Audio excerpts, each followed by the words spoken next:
Hi, my name is James Ramos with Renovate with Ramos. I'm a general contractor here in Tampa Bay, and I'm here with Lauren Klein.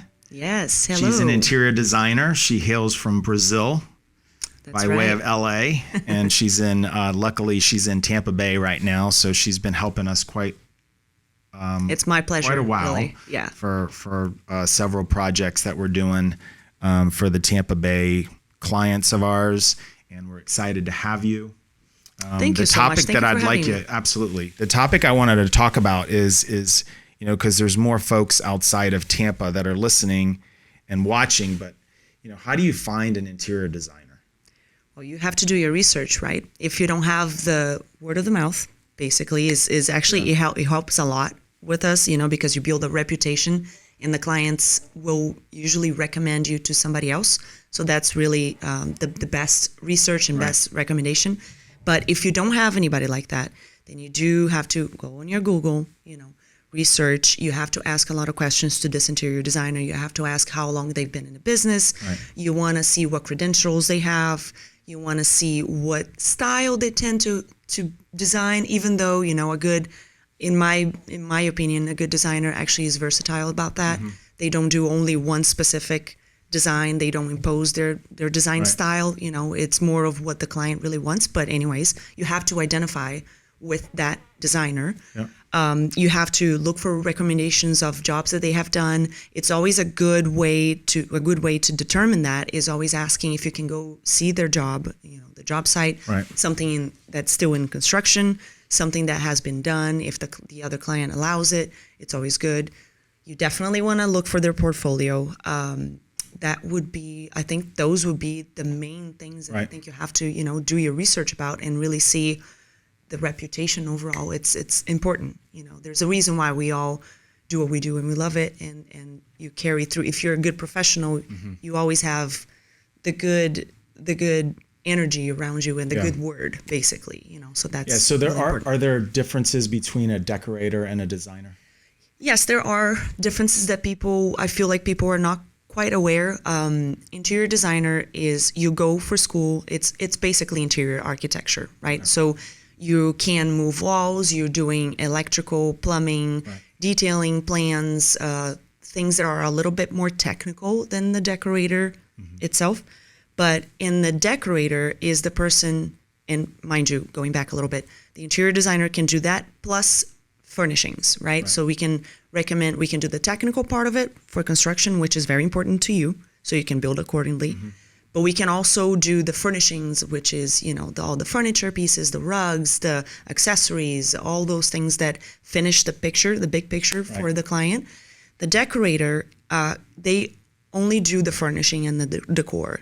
The school is a little bit different, the technical skills are a little bit different. So they are, correct me if I'm wrong, but they can't move the walls and necessarily do the plumbing and the electrical as the interior designer does. So they are more focused on the decor and the furnishings. So one of the things that attracted me to construction is my wife and I moved quite a bit.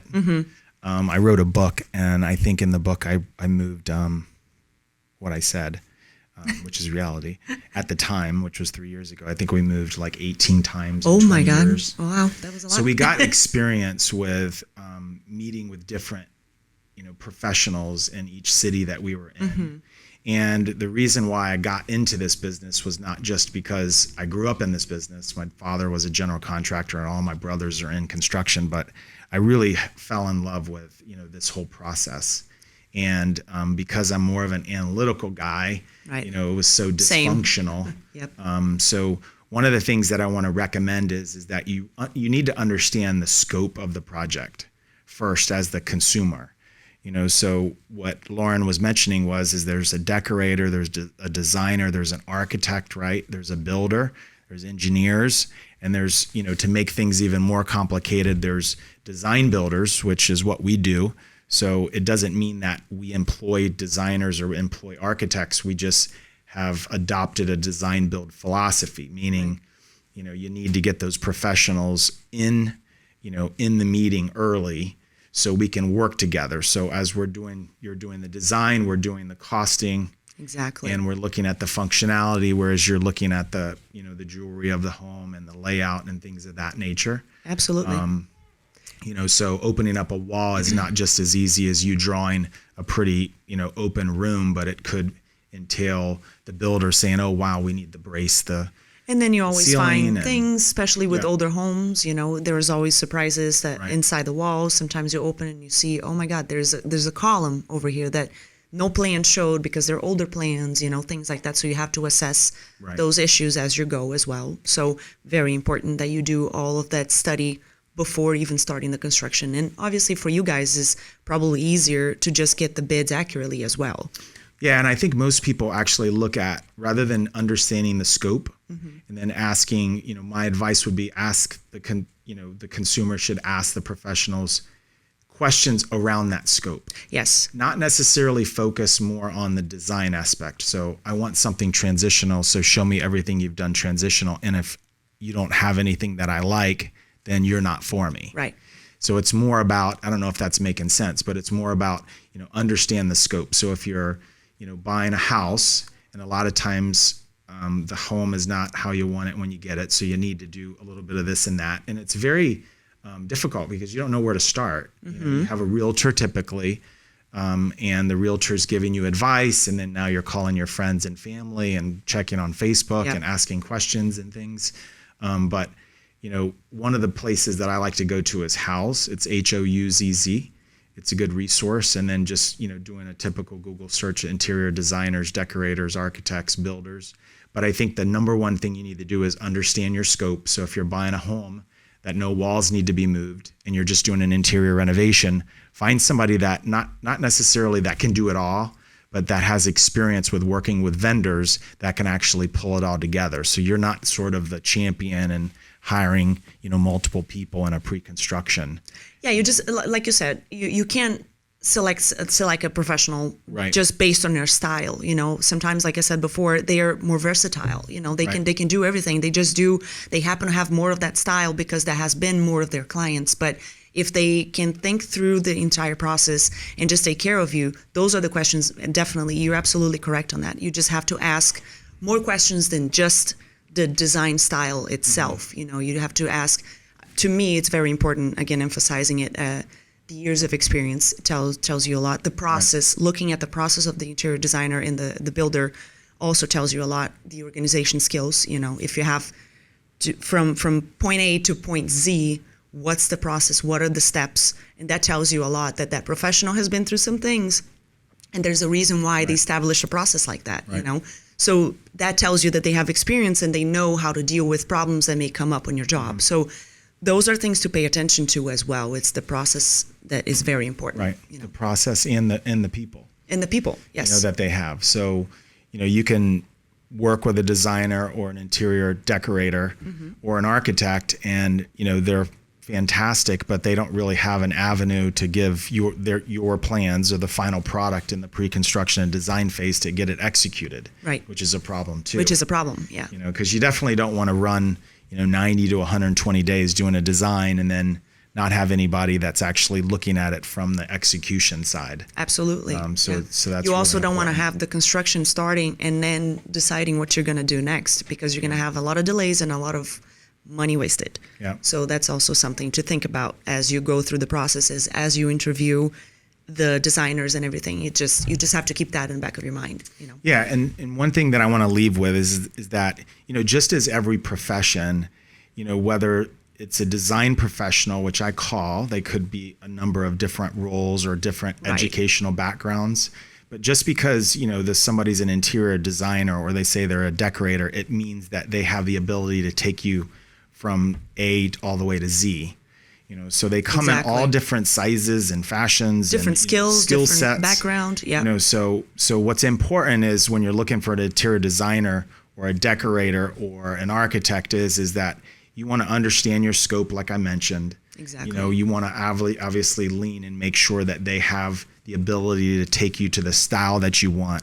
But more importantly is that if it's, do they have the vendors that can take you from A to Z? And it's really important because I come across a lot of clients and they have friends that are helping them with the selections. they don't necessarily have the education, But which they is have not the really eye. of the matter. It's just they have of the eye, or maybe they have all the technical skills, but they don't necessarily have the eye. But typically, majority of people will have a friend that's a designer, whether they're decorated or not with awards and things, Right. or educated in the proper, with licensure. But they come and they say, well, why do we need to pay you for pre-construction and design when I already have a designer? So when we have a questionnaire that we give, and it's like a 2-pager, so it actually looks at, what are the things that your friend, for. Yeah, your professional actually can deliver on. Right. So we need, not just pretty pictures of cabinetry.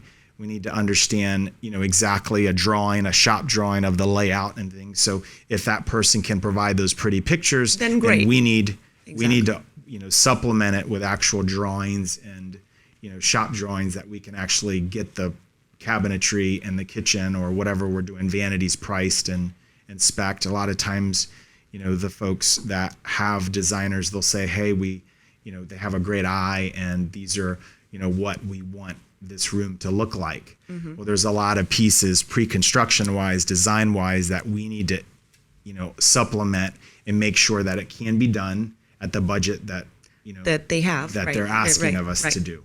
Right. Whether it's, adding an engineer to open up a wall and to put a beam, or, some of the basic things of flooring layouts and ceiling reflections, reflective ceiling plans and things like that. So that's one of the big things that I wanted to mention. That's a very good, valid point for sure. Yeah, absolutely. Leave on. Well, thank you very much for your time. You're so welcome. I appreciate you and all the help and support you've given us. Yes, thank you so And much. the fine care that you've been taking care of our clients together. I'll always do my best. My name is James Ramos. I'm with Renovate with Ramos. You can follow us at ramoscompanies.com. If you want to like the video or the podcast, I would appreciate that. And there's a lot of great information on our sites. There's over 100 hours, more than 100 hours of doing it yourself, or some of the questions that you should be asking a design or build professional today. So thank you very much for your time.